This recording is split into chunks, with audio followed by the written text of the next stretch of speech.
नमस्कार बच्चों, online class में आपका स्वागत है।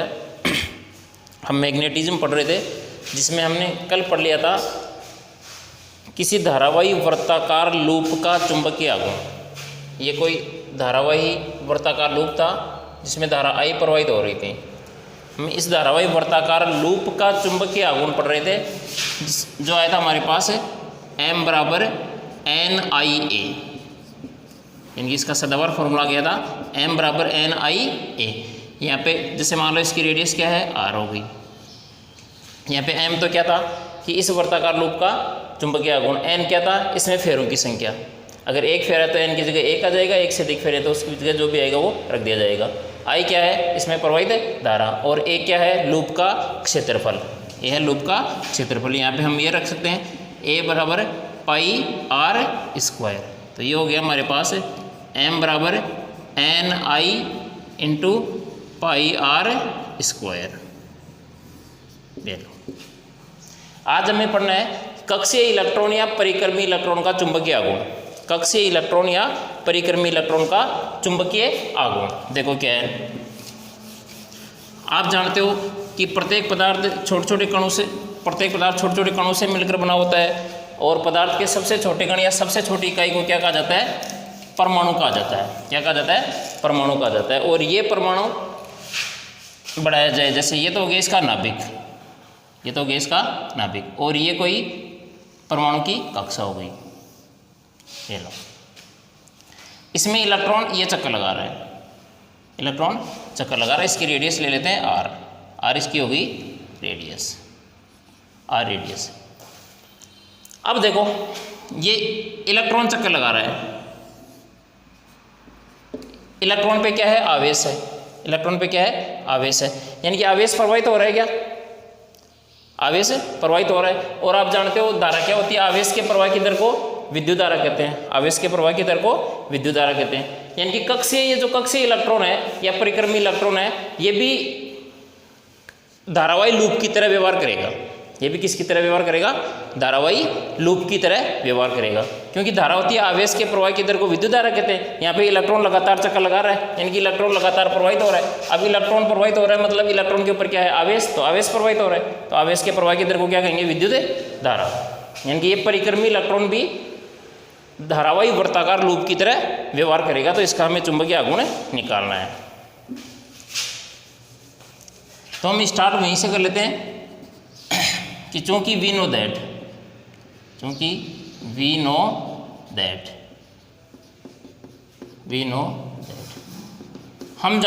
हम ये जानते हैं कि वृत्ताकार लूप का चुंबकीय आघूर्ण क्या था। वृत्ताकार लूप का चुंबकीय आघूर्ण ये था M बराबर IA, M बराबर IA।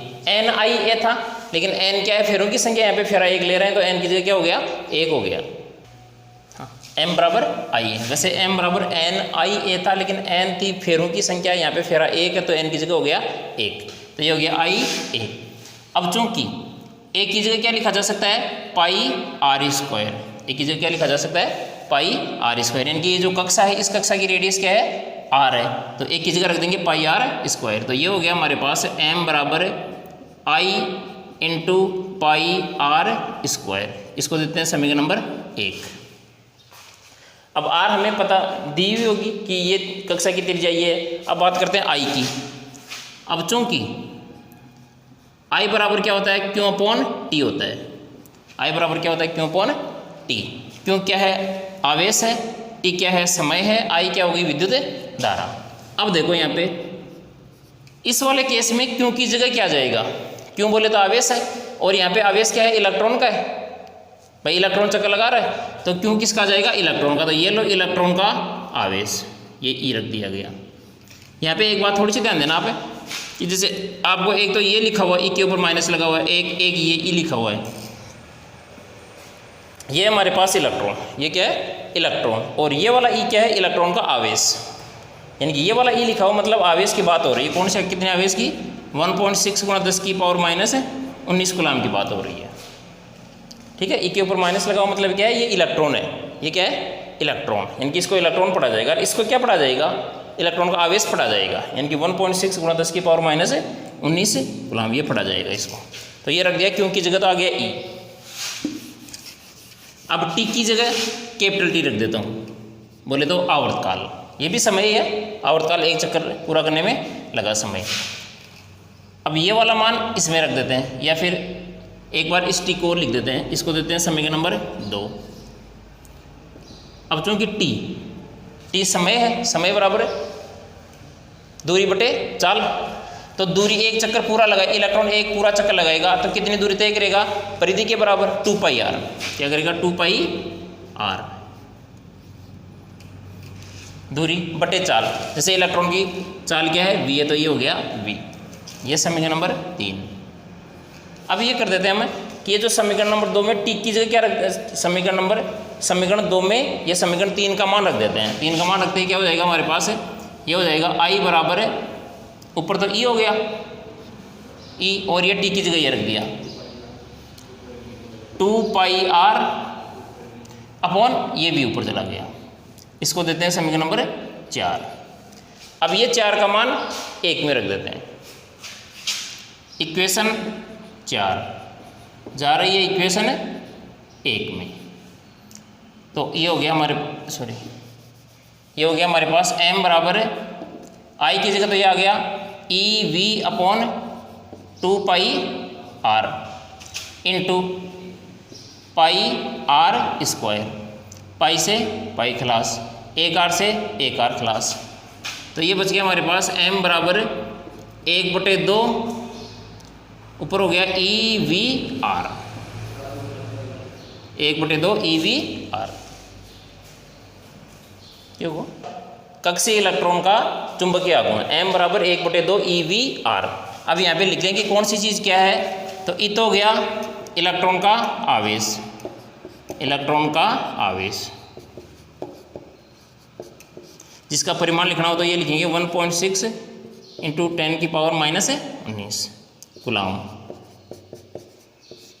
v हो गया इलेक्ट्रॉन की चाल, इलेक्ट्रॉन की चाल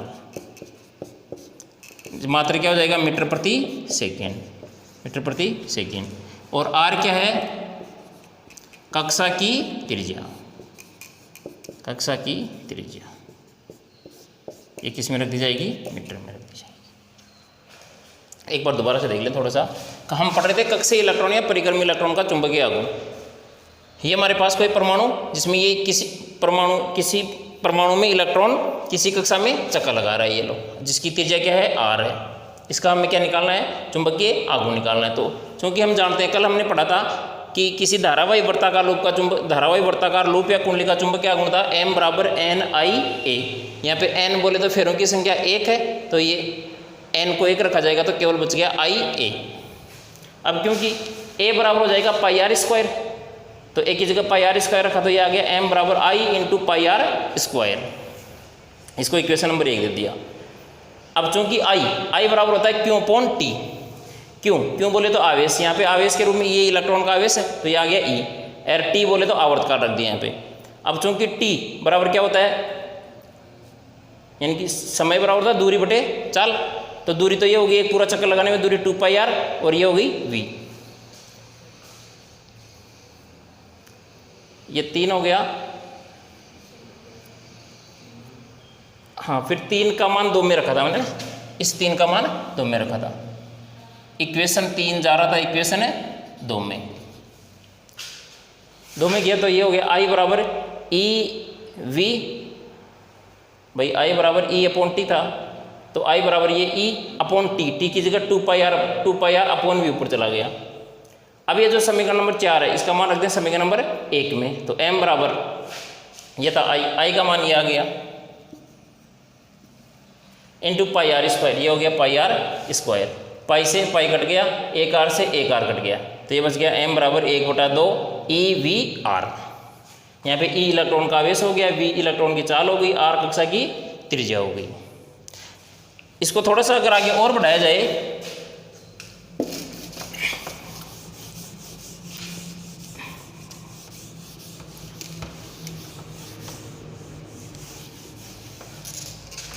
अब चूंकि V बराबर ओमेगा आर होता है, V बराबर ओमेगा आर, तो एक तो ये आ गया m बराबर 1/2 EVR। अब v की जगह ओमेगा रखेंगे तो ये आ गया हमारे पास m बराबर 1/2 E, ये ओमेगा R और एक R हो रहा, तो m बराबर हो गया हमारे पास 1/2 E omega R square, 1/2 E omega R square. यहाँ पे सब चीज़ें वही रहेगी, E आवेश रह गया, R इसकी रेडियस रह गई, कक्षा की त्रिज्या रह गई, ओमेगा कोणीय आवर्ती, ये क्या है, कोणीय आवर्ती।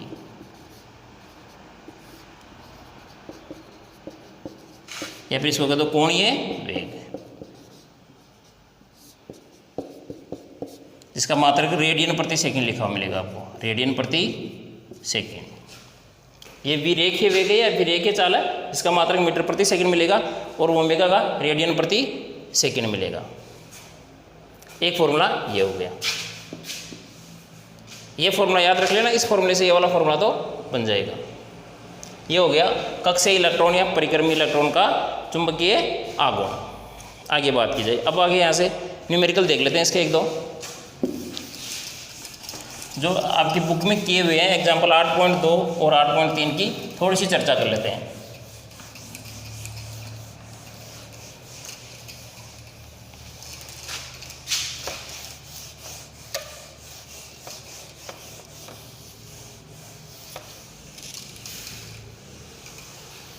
एग्जाम्पल 8.2,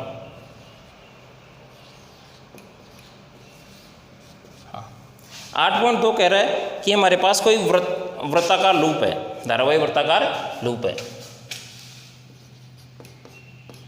धारावाही वृत्ताकार लूप है। ये ले लिया धारावाही वृत्ताकार लूप। लूप है मतलब इसमें फेरा एक दे रखा है इसने, जिसकी त्रिज्या दे रखी है आपको, कुछ नहीं दे रखी, मान लो R, मान लो क्या, मान लो R, और इसमें धारा I। अब ये कह रहा है कि पहले तो ये है और अब ये बोल रहा है कि इसकी त्रिज्या को तो आधी कर दी जाए, त्रिज्या को तो आधी कर दी जाए। ये लो त्रिज्या को आधी कर दिया, अब इसकी त्रिज्या होगी R/2, त्रिज्या को तो आधी कर दी और धारा को दोगुनी कर दी, ये कर दिया 2I। तो अब इसका नया चुंबकीय आघूर्ण आपको निकालना है, इसका नया चुंबकीय आघूर्ण आपको निकालना है। तो देखो कैसे, आप जानते हो क्योंकि m बराबर क्या होता है, NIA, NIA। अब n बोले तो फेरों की संख्या, फेरों की संख्या ये लूप बोल रहा है और फेरों के बारे में कुछ नहीं कहा गया, मतलब एक है, तो n तो क्या हो गया यहाँ पे एक, m बराबर IA, ये वाला फॉर्मूला काम में ले लेंगे। अब त्रिज्या के पदों में बात हो रही है, तो चूंकि a बराबर हो गया पाई R स्क्वायर, तो m बराबर I into pi R square, ये वाला फॉर्मूला इसमें आगे काम में लेंगे हम। अब इसमें पहले ये था, अब ये कर दिया, यानी कि दो की कंपैरिजन होगी, दो की कंपैरिजन होगी। तो पहले वाले सब डाटा को तो मान लो आप 1 और यानी कि इसको तो 1 मानेंगे, तो ये इसकी त्रिज्या मान लेंगे हम R1, इसमें धारा मान लेंगे I1, ठीक।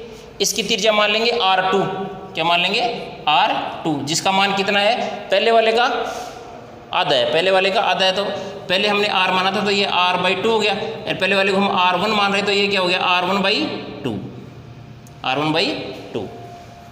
रही बात इसकी धारा की, इसमें धारा I1 है, इसमें धारा क्या मानेंगे I2 मानेंगे, क्या मानेंगे I2, और जिसका मान कितना है, पहले का 2 गुना है, तो पहले वाली I1 है, तो अब क्या होगी 2I1 होगी, ये होगी 2I1। तो अब ये अब लिखना चाहो तो लिख लो, ये गिवन डाटा के रूप में ये लिख लेंगे हमें कि पहले तो हमारे पास त्रिज्या तो R1 हो गई थी, धारा I1। अब क्या बोल रहा है, एर इसका चुंबकीय आघूर्ण मान लो आप M1। अब वाले में क्या है, अब वाले की त्रिज्या मानेंगे हम R2, जिसका मान क्या होगा, R1 के पदों में रखेंगे तो क्या हो जाएगा R1/2। धारा बाद वाली I2 मानेंगे, I2 का मान क्या है 2I1, और इसका चुंबकीय आघूर्ण मान लेते हैं हम M2। तो ये रख देते हैं, लो M1 का तो क्या हो जाएगा I1 इंटू, यानी कि पहले इसका जो चुंबकीय आघूर्ण जैसे M1 है, इसका चुंबकीय आघूर्ण M2 है। M1 का मान रखेंगे तो ये फॉर्मूला ये है I, तो पहले धारा क्या है I1 इंटू पाई और ये R बोले तो उसकी त्रिज्या क्या है R1 का स्क्वायर। ये तो ये हो गई। बाद वाली क्या है, बाद वाला चुंबकीय आघूर्ण क्या है M2 है, तो धारा I की जगह क्या जाएगा, यानी कि इसकी धारा I2 आएगी, इसकी धारा क्या आएगी I2, ये लो I2 इंटू पाई R2 का स्क्वायर, तो ये लो M2 बराबर, अब I2 का मान रख देते हैं, I2 का मान क्या है 2I1 इंटू पाई R2 का मान क्या है, यानी बाद वाली त्रिज्या क्या है पहले वाले की आधी, तो ये हो गई R1/2, अरे इसको है ही, तो M2 बराबर 2I1 इंटू पाई R1 का स्क्वायर अपॉन 4। ये लो, अब इसको दे दो 1 और इसको दे दो 2, दोनों को डिवाइड कर दो, तो ये होगी M1 अपॉन M2 बराबर, M1 का मान है I1 इंटू पाई R1 का स्क्वायर अपॉन M2 का मान ये रहा 2I1 into pi R1 square, अरे ये 4 ऊपर चला जाएगा, I1 से I1 कट गया, पाई से पाई कट गया, R1 स्क्वायर यह कट गया, ये बच गया 2, M1 अपॉन M2 बराबर 2, तो M2 बराबर M1/2, ये आ गया, यानी कि जो नया चुंबकीय आघूर्ण क्या आ गया पहले का आधा आ गया। अब इसमें M1 का मान भी आपको दे रखा है, M1 का मान 5 दे रखा है, क्या दे रखा है 5, तो ये 5/2 बराबर क्या आ गया 2.5 एम्पियर इंटू मीटर स्क्वायर, ये इसका आंसर आ गया। अगला एक क्वेश्चन और है, 8.3 बोल रहा है कि हाइड्रोजन परमाणु की पहली कक्षा में इलेक्ट्रॉन का चुंबकीय आघूर्ण ज्ञात करो। हाइड्रोजन परमाणु की पहली कक्षा में इलेक्ट्रॉन का चुंबकीय आघूर्ण ज्ञात करो।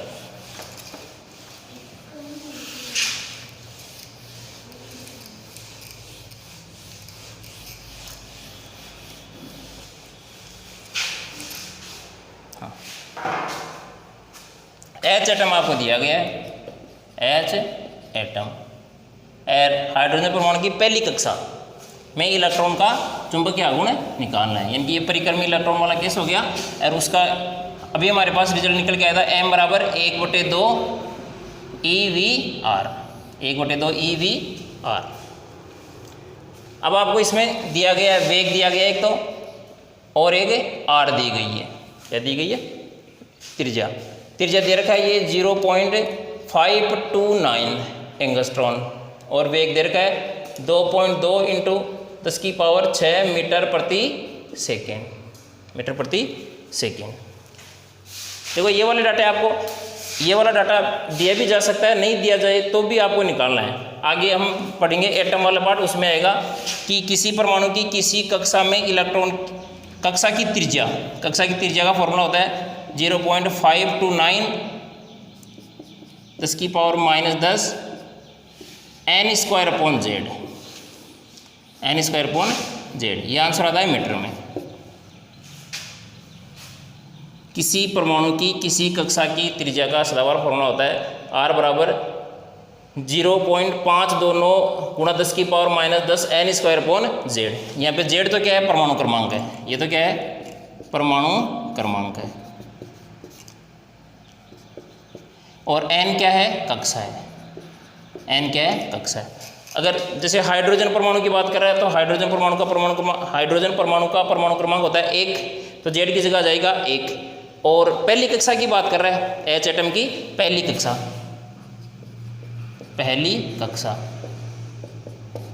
की बात कर रहे हैं तो n की जगह भी क्या जाएगा 1, तो ये होगी हाइड्रोजन परमाणु की पहली कक्षा। 529 गुणा 10 की पावर माइनस 10 मीटर। और ये याद रखिए एंगस्ट्रॉन में दे रखी है। एंगस्ट्रॉन का मतलब क्या होता है? 10 की पावर माइनस 10। तो ये होगी 0.529 गुणा 10 की पावर माइनस 10 मीटर। ऐसे ही वेग की भी चर्चा करें तो वेग का फॉर्मूला होता है किसी परमाणु की किसी कक्षा में इलेक्ट्रॉन का वेग, ये होता है 2.2 गुणा 10 की पावर 6 Z/n मीटर प्रति सेकेंड।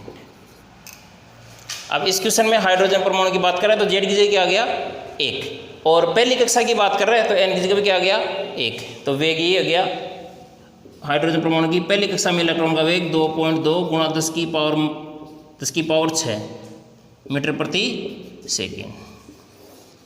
चलो यही हो गया। तो बस ये तो इसमें तो सीधे मान रखने। तो m बराबर 1/2, ई का मान 1.6 गुणा 10 की पावर माइनस 19, वेग का मान 2.2 गुणा 10 की पावर 6 और r का मान 0.529 गुणा 10 की पावर माइनस 10। इसको हल करना है और आंसर ये m बराबर आगे मात्रक लगाना है ampere into metre square, ampere into metre square. Yes, कोई भी क्वेश्चन आए उसके गिवन डाटा लिख लिया करो कि क्वेश्चन में क्या क्या दे रखा है और फिर उससे रिलेटेड फॉर्मूले को याद कर लिया करो। ठीक है बच्चों, आज के लिए इतने।